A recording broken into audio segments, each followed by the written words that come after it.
Episode 200. Boy, hard to believe.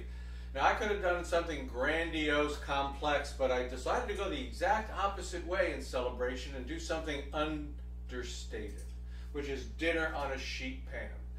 One night I was confronted with some fairy tale eggplants and baby potatoes that were kind of like past their prime. So I grabbed some ground lamb from the freezer and I just made this. So on a lined sheet pan, what I have here is a ½ pound of ground lamb. And I'm going to sprinkle that with about a ½ teaspoon of salt to season it. And then we'll just put a few grinds of black pepper on top. That gets that all ready to go. Now what I have next to me here in this bowl is I have a ½ pound of potatoes made into small cubes. And what I like is to use these baby potatoes. And the reason is because when I use these and cut them into the small cubes, every piece gets some skin on it, okay? And it's really nice to just have that. Now, is that necessary? No, you could use something else and you'd have center pieces of potato and that's just fine. I also have a ½ pound of eggplant.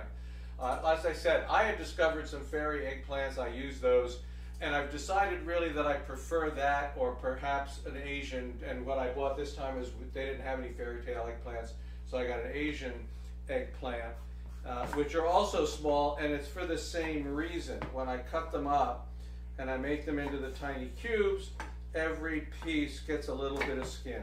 Again, same thing. You could get a large eggplant, you could cut it up. And so basically you'd have some center cut pieces of eggplant that don't have any skin on them. I just happen to like it better this way. So I put that here in a bowl, and what I'm going to do is toss it with some olive oil. This is the first step. I'm just going to put a little olive oil in the bowl here and just toss them to kind of get them all coated, all the eggplant, all the potato coated with a little oil, just like that.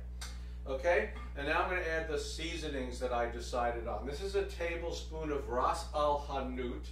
It is a North African seasoning commonly used in tagines. You can get it in a number of different stores. You can order it on the internet. I have a teaspoon here of half-sharp paprika, which will add a little bit of spice to that, and then a ½ of a teaspoon of smoked paprika, and that'll give it a nice kind of a little smoky flavor. And I just want to toss that all around. I want to get a little bit on everything in there. Okay, so I got that. Again, of course, I do need salt, so I'm going to put about a teaspoon of salt. Just sprinkle that in there, just like that. It's about a teaspoon of salt. Toss that around, get that all mixed up. I want it to have, sort of be dispersed among everything. And again, we're going to do a few turns of black pepper, and I will toss that around.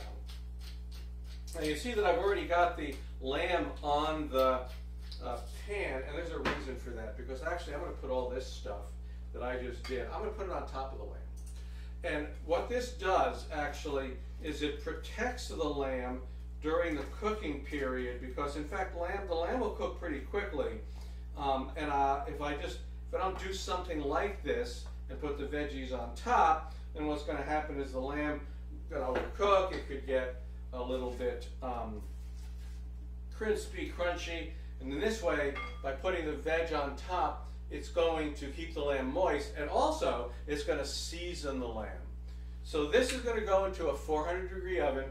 It's going to take about 20 minutes, and that 20 minutes is when you have small pieces of potato, small pieces of eggplant like this. That's how long it's going to take for that to cook. So I'm going to put this in the oven, 400 degrees, 20 minutes. We'll be back. Here it is, meal in a pan, ready in about from chopping to cooking 30 minutes, right? Yep. And all you got to do is, right, you throw out the parchment, you wipe the pan, you clean the bowl, you're done. So now, this is kind of my style of cooking, not yours, but... That's okay. Let's give it a taste. Obviously, it looks like everything's cooked. Yes. Looks like everything's cooked, so I'm going to have a little bit of eggplant, a little bit of potato, a little bit of the meat. All right, everything's cooked through, right? it's got that nice kind of North African flavor thing going for it. Yeah, it's a trip to kind of Morocco-ish, I think. Yeah, and the meat's underneath is nice and moist, right? Because it's picked up all that flavor from all of the veg that cooked and just kind of kept it really moist. Yes, it may be a study in brown, but it is a really tasty study in brown. Okay, so folks, 200 episodes, but more to come. This was a simple one. You never know what I'm going to do next. See you next time.